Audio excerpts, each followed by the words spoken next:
Mauritius Hind महासागर में बसा एक छोटा सा द्वीप देश अपनी विविधता और सांस्कृतिक समृद्धि के लिए जाना जाता है। मॉरिशस जो कि अलग अलग धार्मिक विचारों को जातियों की एकजुटता का मजबूत संगम है। आपसी भाईचारे और एक साथ मिलजुल कर रहना वाकई में क्या होता है आपको मॉरिशस में देखने को मिलेगा। वहीं सिख धर्म यहाँ कोई बड़ा धार्मिक ग्रुप नहीं है, बावजूद इसके 0.3% पॉपुलेशन के साथ मॉरिशस का ये चौथा सबसे बड़ा रिलीजियस कम्युनिटी है। करीब 3,500 से 4,000 के बीच में यहाँ सिख रहते हैं। ज्यादातर पंजाबी बैकग्राउंड से हैं जो आईटी, बैंकिंग और टूरिज्म में नाम कमा रहे हैं। लेकिन उनकी कहानी सिर्फ नंबर्स की नहीं है, बल्कि उन धार्मिक परंपराओं की भी है, सिख संस्कृति की भी है, जिसे मॉरिशस में उन्होंने बखूबी निभाया है और वहां आपको इसकी झलक बहुत आलीशान तरीके से देखने के लिए मिलेगी। आइए जानते हैं विस्तार से मॉरिशस में बसे सिख धर्म की इस शानदार कहानी के बारे में। आप हमारी वीडियो को लाइक करिएगा। अगर आपको हमारा कंटेंट पसंद आता है तो हमें सपोर्ट करिए, हमारे साथ हमारे फॉलोअर्स को बढ़ाने में हमारी मदद कीजिए। इस वीडियो को और लोगों तक पहुंचाइए ताकि उन्हें भी सिख धर्म के बारे में या फिर सिखिज्म के बारे में ऐसी कहानियां पता चल सके जो हम वाकई आप सब तक पहुंचाना चाह रहे हैं। चलिए वीडियो शुरू करते हैं। कमेंट करके बताइएगा जरूर आप इस वीडियो को कहां से देख रहे हैं। चलिए शुरू करते हैं। वैसे तो मॉरिशस को भारत के बिहारियों का गढ़ माना जाता है। ठीक वैसे ही जैसे कनाडा में सिख हैं, वैसे ही मॉरिशस में बिहारी रहते हैं।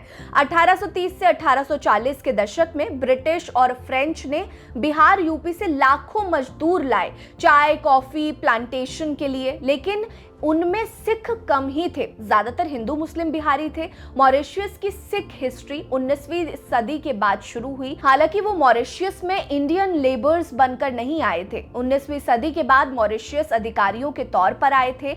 एक दिलचस्प किस्सा तो ये भी है कि ब्रिटिश गवर्नर का बॉडीगार्ड एक सिख था जो लोकल बिहारी औरत से शादी करके वहां गया था। सिखों का मॉरिशस में आगमन स्पोरेडिक इमिग्रेशन से शुरू हुआ। 1980 के दशक तक सिख कम्युनिटी मॉरिशस में छोटी थी और 1979 तक सिख समुदाय किसी भी सिख के घर में ही वीकेंड पर जमा होते, सम्मेलन करते और पवित्र श्री गुरु ग्रंथ साहिब जी का आसन लगाकर गुरुद्वारे का सेटअप करके आपस में मिला करते थे। फिर 90 के दशक में सिख प्रोफेशनल से मॉरिशस की तरफ ज्यादा रुख करना शुरू कर दिया, खासकर आईटी और फाइनेंस सेक्टर के लोगों ने। आज मॉरिशस और इंडिया के बीच एक्सचेंजेस चलते रहते हैं, जैसे मिलिट्री ट्रेनिंग हो या फिर कल्चरल प्रोग्राम्स हो। इस छोटी कम्युनिटी ने creole language, French, Bihari, English का मिक्स जिसे कहते हैं, ये वो होता है, सीख ली, लेकिन पगड़ी और लंगर की परंपरा बरकरार रखी है। मॉरिशस की टोटल पॉपुलेशन 12.6 लाख के आसपास है, तो सिखों की संख्या यहाँ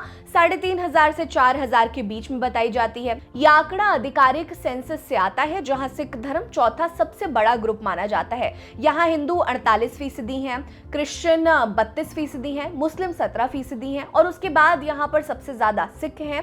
ज्यादातर पोर्ट लुई और कार्ट ब्रिंस जैसे एरियाज में रहते हैं। पंजाबी फैमिलीज में हिंदू सिख मिक्स हैं, लेकिन 90% सिख हैं। ये नंबर छोटे लगते हैं, लेकिन टूरिज्म और फाइनेंस के लिहाज से या फिर बिजनेस के लिहाज से सिखों ने यहाँ की जीडीपी में एक अहम योगदान दिया है। रिपोर्ट्स की माने तो बैंकिंग, एक्सचेंजेस जैसे बड़े मुद्दों पर सिख प्रोफेशनल्स ने ही मॉरिशस को इंडिया से जोड़ा है।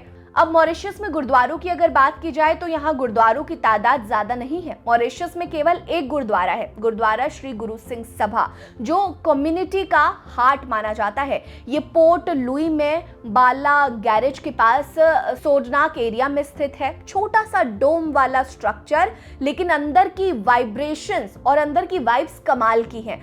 वहीं सिखों की बहुत पुरानी परंपरा लंगर और कीर्तन सेवा इसे और खास बनाता है। यहाँ विजिटर्स के लिए रूम्स भी बनाए गए हैं। ये गुरुद्वारा सिख हिस्ट्री की पिक्चर से लैस है, लेकिन कम्युनिटी की एकजुटता दिखाता है।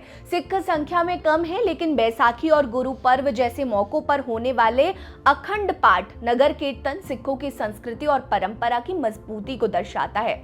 मॉरिशस के पंजाबी समुदाय की सबसे प्रमुख और रोचक हस्ती थी खेर जगत सिंह। उनका जन्म अमृतसर में हुआ था और मात्र 3 महीने की उम्र में वे मॉरिशस आ गए थे। उनके पिता ब्रिटिश सेवा में जेल इंस्पेक्टर थे और उन्होंने मॉरिशस की एक स्थानीय महिला से शादी कर ली। खेर जगत सिंह ने पत्रकारिता और राजनीतिक दोनों में अहम भूमिका निभाई। उन्होंने कई प्रतिष्ठित समाचार पत्र स्थापित किए, जैसे कि the Mauritius times, the nation और एडवांस जैसे कई पत्रिकाएं। राजनीति में उनकी सक्रियता ने मॉरिशस के शिक्षा, स्वास्थ्य और सांस्कृतिक नीतियों को आकार दिया। स्वतंत्रता के बाद वे स्वास्थ्य, शिक्षा और संस्कृति मंत्री रहे। 1980 में ब्रिटिश महारानी द्वारा उन्हें सम्मानित किया गया। उनकी मृत्यु 1985 में केवल 53 वर्ष की उम्र में हुई, लेकिन उनका योगदान आज भी मॉरिशस के समाज में याद किया जाता है। कुल मिलाकर ये कहा जा सकता है कि मॉरिशस में सिख छोटे परिवार जैसे हैं, लेकिन उनका कंट्रीब्यूशन बड़ा है। गुरुद्वारों से लंगर, पॉपुलेशन से प्रोफेशनल स्किल्स, सब कुछ इंस्पायर करता है। जैसे गुरु नानक देव जी कहा करते थे, सच्चा सौदा वहां वाकई में सिख जी रहे हैं। वेल, आपको मॉरिशस में सिखिज्म की ये कहानी कैसी लगी? कमेंट करके हमें जरूर बताइएगा। हमारे साथ बने रहिए। नमस्कार।